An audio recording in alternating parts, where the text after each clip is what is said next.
শবে কদরের রাতে কোরআনে কারীমের বর্ণিত 3টি স্পেশাল দোয়া পড়তে থাকুন। গাছ থেকে যেভাবে গাছের পাতা ঝরে ঝরে পড়ে আপনার গুনাহগুলো সেইভাবে ঝরে ঝরে পড়তে থাকবে ইনশাআল্লাহ। শবে কদরের রাতে 3টি কোরআনে বর্ণিত নিয়ামতের দোয়া পড়তে থাকুন। গাছ থেকে যেভাবে গাছের পাতা ঝরে পড়ে যায়, আপনার গুনাহগুলো এই রাতেই ঝরে ঝরে পড়ে যাবে ইনশাআল্লাহ। 1 নম্বর যে দোয়াটি পড়বেন তা হচ্ছে যে দোয়া আদম আলাইহিস সালাম পড়েছিলেন এবং তার আল্লাহ পাক তার উপর রহম করেছিলেন। দোয়াটি হচ্ছে রব্বানা যালামনা আনফুসানা ওয়া ইল্লাম তাগফির লানা ওয়া তারহামনা লানাকুনান্না মিনাল খাসিরিন।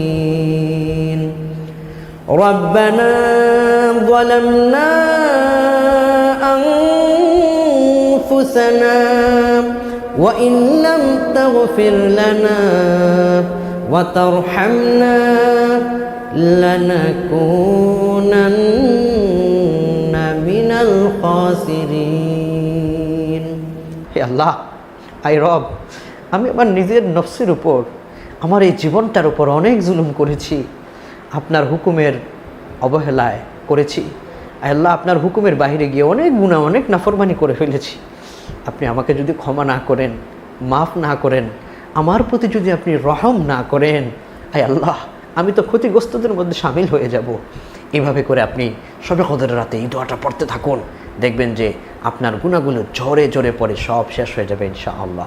2 নম্বর যে দোয়াটি পড়বেন তা হচ্ছে রাব্বিগফির ওয়ারহাম ওয়া আনতা খায়রুর রাহিমিন।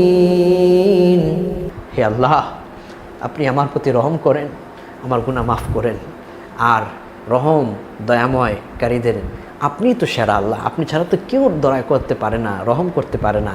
সুতরাং এই দোয়াটার মাধ্যমেও গুনাহগুলো গাছের পাতার মতো ঝরে ঝরে পড়ে শেষ হয়ে যাবে ইনশাআল্লাহ। 3 নম্বর যে দোয়াটি পড়বেন তা হচ্ছে রব্বানা ফাগফির লানা যুনুবানা ওয়া কাফির আন্না সাইয়্যাতিনা ওয়া তাওয়াফানা মা'আল আবরার। আল্লাহর কাছে আপনি বলছেন, হে আল্লাহ, রব্বানা ফাগফির লানা, হে আল্লাহ, শুধু আমাকে নয়, আমাদের সবাইকে আপনি মাফ করে দিন। আমার স্ত্রী, আমার সন্তান, আমার আত্মীয় প্রতিবেশী সবাইকে আপনি মাফ করে দিন। এভাবে যখন আপনি দোয়া করতে থাকবেন আল্লাহর কাছে, আল্লাহ রহমতের দরবারে জরিয়ায়, আল্লাহ রহমতের দরবারে জোশ পয়দা হবে। রহমতের কারণে তিনি দয়াবান, আপনাকে ক্ষমা করে দিবেন ইনশাআল্লাহ। এই শবে কদরে এই দোয়াগুলো পড়তে কখনো ভুলবেন না। 1 নম্বর যে দোয়ার কথা বলেছি তা হচ্ছে রব্বানা যালামনা আনফুসানা ওয়া ইল্লাম তাগফির লানা ওয়া তারহামনা লানাকুনান্না মিনাল খাসিরিন। এই দোয়ার একটা হিস্ট্রি আমি আপনাকে জানাই। আদম আলাইহিস সালাতু ওয়াস সালাম জান্নাতে ছিলেন, হাওয়া আলাইহিস সালাম জান্নাতে ছিলেন। ওই জান্নাতে থাকা অবস্থাতেই আল্লাহ পাক সুবহানাহু ওয়া তাআলা একটি হুকুম যখন লঙ্ঘন হয়ে যায়, জান্নাত থেকে ওনারা বিতাড়িত হয়েছেন, পরম নিয়ামতের জান্নাত থেকে ওনারা বঞ্চিত হয়ে গেলেন। আদম আলাইহিস সালাম আল্লাহর কাছে দোয়া করেছেন মতান্তরে 360 বছর পর্যন্ত, 350 বছর পর্যন্ত, আরও বেশি বর্ণনায় রয়েছে। এত বছর আল্লাহর কাছে দোয়া চেয়েছেন, ক্ষমা চেয়েছেন। দিন শেষে আদম আলাইহিস সালাম এই দোয়াটা পড়েছেন, রব্বানা যালামনা আনফুসানা ওয়া ইল্লাম তাগফির লানা ওয়া তারহামনা লানাকুনান্না মিনাল খাসিরিন। হে আল্লাহ, আমি আমার নিজের নফসের উপর জুলুম করে ফেলেছি। ওয়া ইল্লাম তাগফির লানা, আপনি যদি আমাকে ক্ষমা না করেন, ওয়া তারহামনা, যদি আমাকে রহম না করেন, লানাকুনান্না মিনাল খাসিরিন, ক্ষতিগ্রস্তদের মধ্যে তো আমিও শামিল হয়ে যাব। এভাবে করে নবী আলাইহিস সালামের উসিলায় আদম আলাইহিস সালাম দোয়া চেয়েছেন, মুহাম্মদ সাল্লাল্লাহু আলাইহি ওয়াসাল্লাম নামের উসিলায় তখন দোয়া করেছেন, আল্লাহ তাআলা কবুল করেছেন। আদম আলাইহিস সালামের দোয়া সেই আরাফার ময়দানে কবুল হয়েছে। আমি সেই আরাফার ময়দানে গিয়েছি, ওই জায়গাটাতে আমি দাঁড়িয়ে দোয়া করে এসেছি। সেই জায়গাতে আদম আলাইহিস সালামের দোয়া কবুল হয়ে গিয়েছিল। সেটাকে বলা হয় জাবালে রহমত, রহমতের পাহাড়ে। সেই আদম আলাইহিস সালামের দোয়া এই দোয়া করার মাধ্যমে কবুল হয়েছে। সুতরাং শবে কদরে আপনিও এই দোয়াটি বেশি পরিমাণে করুন। আল্লাহ রব্বানা ওয়ালামনা আনফুসানা ওয়া ইল্লাম তাগফির লানা ওয়া তারহামনা লানাকুনান্না মিনাল খাসিরিন।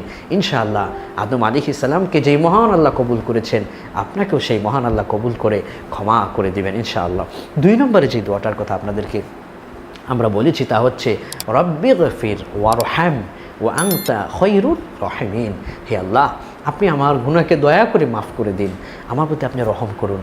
আপনি যদি আমার প্রতি দয়া না করেন, রহম না করেন, এই পৃথিবীতে আর কি কেউ আছে আমার প্রতি দয়া করতে পারে?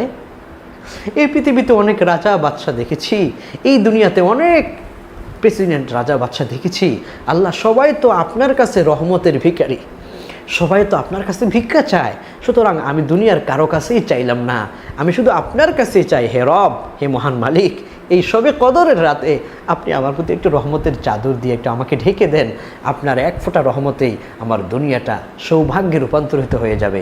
আপনি যখন এইভাবে হৃদয়ের গভীর থেকে দোয়াটা করতে থাকবেন, ইনশাআল্লাহ আপনাকে আল্লাহ পাক এমনভাবে কবুল করবেন, আপনি সন্তুষ্ট না হয়ে পারবেন না ইনশাআল্লাহ বিইذনিল্লাহ।